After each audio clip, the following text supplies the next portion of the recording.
Present ఏం చేస్తున్నావు? మళ్ళీ 5 ఇయర్స్ గ్యాప్ తర్వాత ఇండస్ట్రీ వైపు రావడం జరిగింది. ఏం చేస్తున్నావు ప్రెజెంట్ అసలు? స్టడీస్ వైస్గా వచ్చేపాటికి బీబీఏ సెకండ్ ఇయర్ చేస్తున్నాను.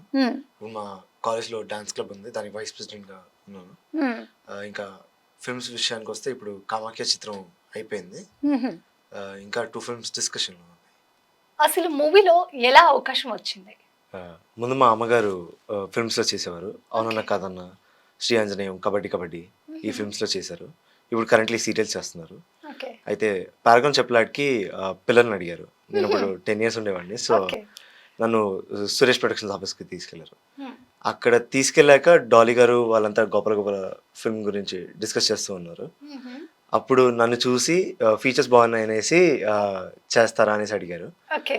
ముందు నర్వస్గా ఫీల్ అయ్యాం బాగా, ఎందుకంటే కెమెరా ఎప్పుడు ఫేస్ చేయలేదు అనేసి. అమ్మగారు కూడా చెప్పారు ఇలా ఫేస్ చేయలేదు ఎప్పుడు కెమెరా అనేసి. కొంచెం కన్విన్స్ చేశాక సరే అనేసి అన్నాము. ఆ తర్వాత రామానాయుడు సార్ ఇంకా సురేష్ సార్ చూసి సెలెక్ట్ చేశారు.